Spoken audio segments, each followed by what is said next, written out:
up, beautiful people? LosingDrea here, and I'm coming to you guys with another meat-only March video, and this is for day 26 and 27 of my meat-only March journey. Yeah, once again, another twofer. It just kind of seems to be coming along better for me that way. I don't want to keep you guys waiting long enough as it is, but going to go through the weight kind of rather fast because it's not an update. Sunday's my update, and let's face it, things aren't exactly going as I wanted them to. So day 26, I was 237.2 pounds, which is down 4 ounces from the previous day. And then today, day 27, I was actually 236.8 pounds, so I'm down another 4 ounces. So as long as I keep seeing down arrows on my calendar, I'll be happy because that's how I do it. That's my little process, and I like seeing the down arrows. I can tell based on what I have, the data that I have input on my calendar, I can tell where things just started going downhill. And it all started with something that I had made and got into that had almond flour in it. So I cannot have almond flour. And something between here and here is trying to convince myself that I can have maybe coconut flour. And so I'm trying to concoct in my mind. I haven't done it yet because I know better right at the moment. I'm thinking logically, and I know if I make it, I'll eat it. If I don't make it, I'll never eat it. But my mind is thinking, go ahead, make it.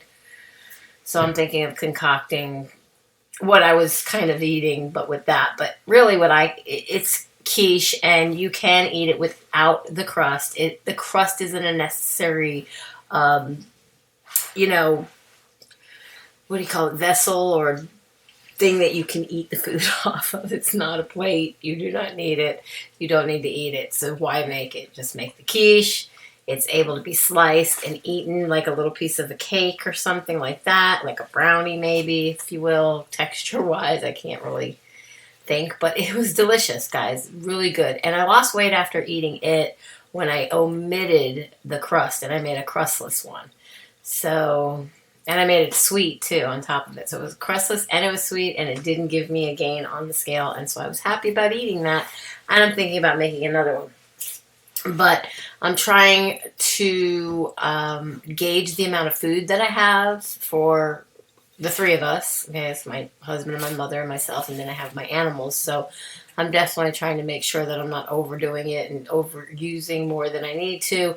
Although I do hear that, to go out and get the essentials is what we're allowed to do, or we can order food. I don't know. I'm so confused. I don't even want to know anymore, to be honest with you guys. It's like every time I turn on the news or I pick up my phone and I try to listen to see what's going on in the world, I hear things that are just either confusing or just downright upsetting, and I just really, either way, what I don't know won't hurt me. I keep saying that, and I keep saying it, and I'm going to keep saying it because what I don't know won't hurt me. I can't be hurt if I don't know what's going on. I have nothing to fear but fear itself, and to be scared into doing stuff when I have no control over the outcome of whatever's happening to begin with, because nothing I did to cause it. I just have to try to be the very best me that I can and try to follow any kind of precautions and whatnot, and just make the very best of the situation that we've all been handed. and just go with it. You know what I'm saying? Like, don't let it get to us, because it's just not worth it. Haven't heard of anybody nutting up, but then again, a process of mine not going on to listen to a lot of news, I'm not going to probably come up with some of those news stories that maybe really are. I think people are getting crazy. I mean, my own family, I'm handling things well, but I'm not the only one here. And there are other people that are freaking out or trying to make me believe that they just might, and they're like at the edge of it. So it's like got me on the edge going, oh God, at any minute, we can have this like major explosion, or anything can happen. And I don't want to have to call anybody out right now for any kind of emergency.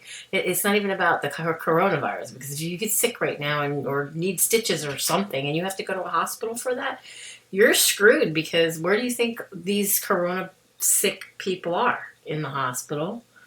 So you didn't get me go there. But I don't know. I've got my animals all hanging out with me here in my office. So not all of them, but a good portion of them. So if you hear a crash, you were warned. Call it a catalanche, a crapalanche. I don't know. One of them's in something right now, and she's just fixing to knock it all down. But hey, I'm not going to try to stop her. They're having a good time, and I'm letting them. It's, what they do. Anyways, guys, I just hope that each and every one of you are having a great start off to your weekends. I know it's probably hard for some who are not used to just staying home on the weekends. It's like this adjusting to all kinds of new things that none of us are used to. So, let's try to make the best of it and do what we can. I'm just waiting for some normalcy to come back into the world once again, so that maybe one day I could keep telling everybody it's going to be okay. Because it's going to be okay eventually. Will I be a part of what's okay when it gets there? I don't know. At this point, it's just scary to think about. But any little cough, any little sneeze, even hubby earlier said I look like I had red, something going on with my eyes, because my eyes have been itchy, watery, and burning, and all kinds of crazy stuff, which I think is just like a new symptom to whatever the sickness is that I'm feeling. And and then I saw that it's possible that with the coronavirus, a couple other symptoms that weren't previously mentioned. One was conjunctivitis, which is pink eye. And of course, right away I'm thinking, oh no, I got that too. I don't think I do, but my eyes were very bloodshot and red earlier, and it did look like it was quite a possibility I had pink eye. And then the other thing is now lack of smell, which my husband can't smell at all, hasn't been able to for years. So that's not a symptom he's going to get, because he already has it, so he wouldn't even know anyways. And me, myself, I think I have great smelling capabilities, so maybe that's something that I can have to look forward to and have some hope for, that I can't possibly have it, because I got my sense of smell, but maybe not, because it's not a definite or indefinite symptom. It's just, now it's a symptom that some people are expressing that they feel, I guess, who have come forth and got tested, and they know they have it. I'm so tired tonight, and I'm having this argument with myself in my mind. Do I work? Do I not work? Do I, And I think in light of what's going on, if I have the capabilities of working, whether I make any money or not, I'm going to gear towards more the side of I'm going to. But if I don't try, I won't know. And at least if I have the capabilities or the possible opportunity to at least make the attempt, then believe me, again, I don't want to be a part of the problem. I would like to try to somewhat help and do my part to be a part of the solution. So I think getting my butt to work and trying to work is, at least if anything, it's gonna help my mind. It really will. Keeping my mind occupied, whether it's drawing or coloring or painting or whatever. If you have kids, especially, guys, don't sit around doing nothing. Find some little projects to do around your house. I'm sure you had many things that you wanted to fix or do and just never made the time to do it. I don't say you never had the time, but you never made the time. Because I don't know how many times I've had time for this and that and just, said the heck with it. I was feeling lazy and didn't want to do it and didn't do stuff that could have been done. So use your time wisely. Treat yourself in this time right now with love and respect and care. No matter whether you love your fellow neighbors or not, love yourself. You deserve the very best life that you can possibly give to yourself, and provide, if you do have a family, to help be there for them in the years to come. But with all this uncertainty and whatnot going on in the world, and all this crap looming upon everybody, afraid to get it, that it would definitely take us out if we got it, chances are very slim that you'll die from it if you get it. Just putting that out there from what I'm hearing. But nobody wants to be uncomfortable, and nobody wants to get anything that's going to make them feel bad or uncomfortable. So, we're all in that same boat, guys. Just gotta, hold up in open arms and throw out some blessings and just hope for the best, and let's see what happens.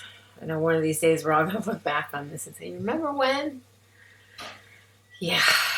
Meanwhile, I still can't think of good enough content to come up with on my channel.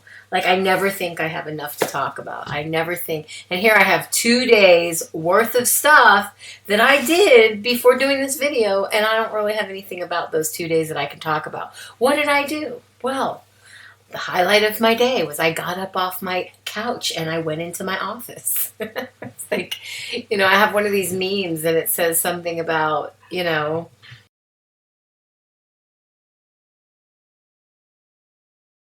I mean, we can't leave. We can't go anywhere. We're not allowed to go out. You know, we can't just be traveling around if we don't have a reason to be. I don't know about any of you guys, but where I'm living, there are cops out and they pull anybody and everybody over, and they will, you know, what are you doing? Where are you going? Why are you out here? You don't need to be. So, yeah, I'm pretty much guessing it's like that in the whole entire world for everybody, not just here in my state, but definitely for people who live in states where the numbers are a lot higher. There's greater risks. So, yeah, you know, and everybody's just trying to do the best for our health and our safety. And, of course, the health and safety, though, of those people who work on the front lines with the patients. You know, there's lack of hospital equipment and masks and all these things, and it's a lot worse than what any of us really see, because it's not our job to see that kind of stuff, or we don't really know what is entailed to make all that happen, and what's going on. And so, you know, I'm seeing it from all kinds of people coming out of the woodwork with videos and whatnot, and most of them that I'm watching are of the medical profession, and they're seeing things at like ground zero at their level of things, where, you know, the people are coming and going in the hospitals, and the ones that are ending up staying, and the ones that are being sent home. And then even at a level of testing where they have a testing site that is not a hospital, it's not even a building, it's literally a tent set out in the middle of a parking lot. And there are a lot of different steps that one has to take before they even are allowed to get that far, that close. And then from right within their vehicle, they're able to pull up to a testing or makeshift testing tent site, whatever you want to call it, and then test them right there, that they never even have to get out of their vehicle. Thus, I believe, minimizing the possibility of contamination of other places and things where other people are going. I mean, that's the whole way to try to stop this thing, is to contain it.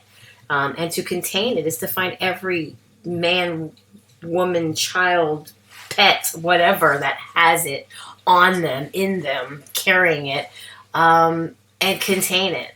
However, it has to be contained so that it doesn't spread and continue to spread.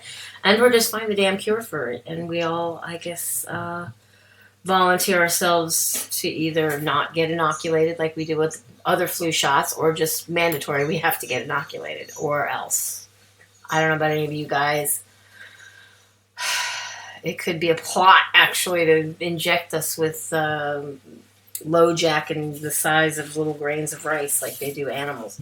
I don't know. I don't want to put any crazy ideas in other people's heads, but just know that I do think about these things in case it ever does happen. You guys will look back and say, damn, Drea was right.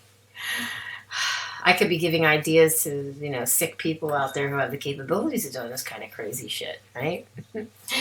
Anyways, guys, I'm not going to run on and on and on. I really do want to try to catch up a little bit. And if I could, like, videotape my videos ahead of time. Like, if I knew tomorrow I was going to wake up and my weight was going to be down a pound or whatever, that I could report that in ahead of time, I would more than love to do that. But honestly, like we all know, the practicality of someone like myself, who's a real person, who comes on here, who's transparent, who gives it to you raw, gives it to you honest, there's no way I'm going to pre-populate a video about something that has not yet occurred, because I could be sadly mistaken about the guesstimation of what my weight may or may not be, of whether it goes up or whether it goes down. And the way things are with me and my body, I never know anyways. So we're not going there. You're going to have to wait. I'm going to have to be patient. We're all going to have to be patient. Just like with this thing going on, we just got to be patient.